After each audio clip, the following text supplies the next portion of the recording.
Hi guys, my name is Nicole and welcome back to my channel. Today I'm going to be talking about the books that I read in the month of November. Now, I did not have a really great reading month for November. I was really busy with just my personal life and work life, and so I only got around to reading 8 books, and one of them was a graphic novel, but still I'm overall happy because I did enjoy the books that I picked up, and I feel like I kind of have my in-between months. Like, I'll have a really good reading month where I'll read, 10 to 14 books, and then I'll have kind of a crappier reading month where I'm like not really feeling it as much, and I think that's my way of recuperating, which is a-okay. So I'm excited to talk to you guys about the books that I did read. So the first book that I read in the month of November is The Witch Boy by Molly Knox Ostertag. It's the book, what's the word? Book publication is Scholastic, which I don't know if it rings a bell for you guys, but when I was little, I would love going to the Scholastic book fair and picking out a bunch of new books to buy. Sorry, Mom.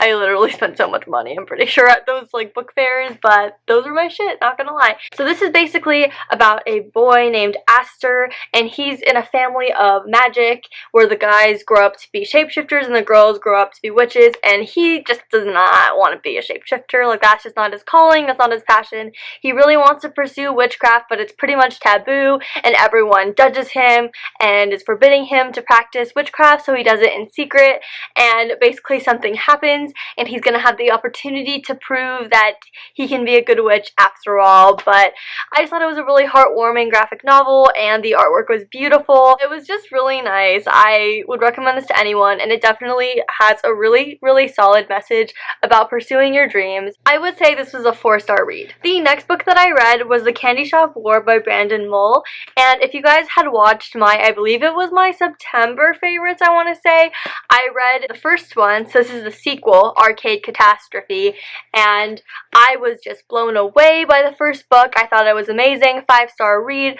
I even kind of told my boyfriend the entire story, like page by page in summary form, because I was just so excited and impressed. It has a very Harry Potter meets Stranger Things, but more like PG version, and I really liked it. So this book series, because there's only 2 right now, I don't know if a 3rd book is coming out, but as of now there are 2 books.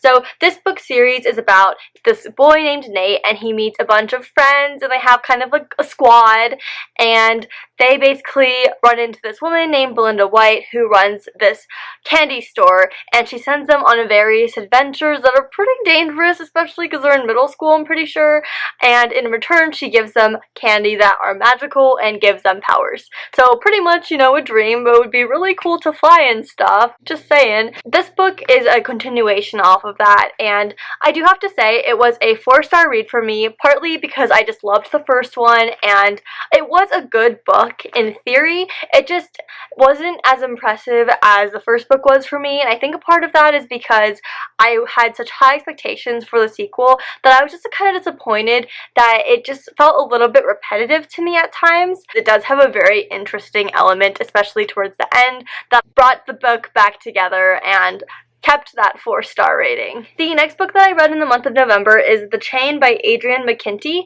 This is a thriller mystery novel about a mom who basically drops off her daughter Kylie at school, and then she gets an unknown name caller who basically tells her that they have her kid, and until she pays a ransom and kidnaps another innocent kid, she's not going to get her child back. And so it begins the chain where basically parents who are trying to get back their kids have to abduct and hold another parent's kids for ransom. But this time, maybe the kid's mother will be able to break the chain once and for all. That's all I'm gonna say. I feel like thrillers are definitely the best when you don't really know what's going on, and I definitely like to keep it that way. So I gave this book a 4-star rating. I wasn't as much a fan of the writing style in the beginning, but it didn't really matter to me once we hit the second part.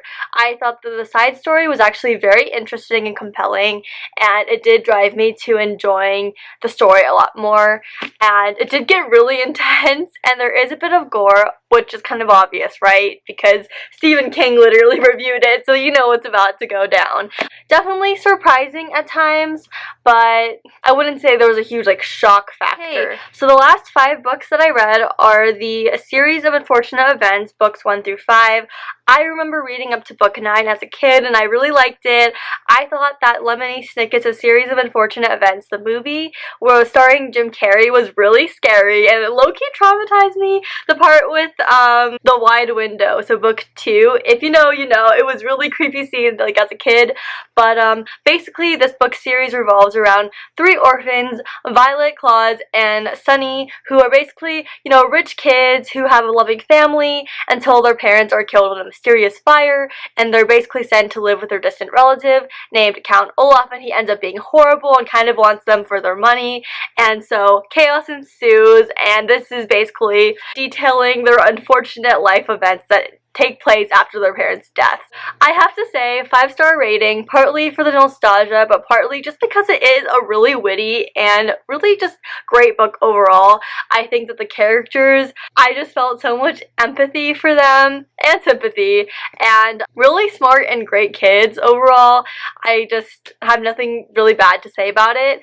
But I was trying to finish the series by this month, but because of the DCG readathon and just, you know, other books that I want to read in the holiday kind of mood, I don't think I'm going to get around to finishing this series by 2020. However, I do want to finish it by January 2021, so when I make my 21 books I want to read in 2021, that might be on there, but if it's not on there, then just know it's kind of assumed. Thank you guys for watching this super short video. I hope you guys enjoyed it. Let me know in the comments down below if you guys have read any of the books that I've talked about, and if so, what are your thoughts? And yeah, I'll see you guys in my next video, and talk to you soon. Bye!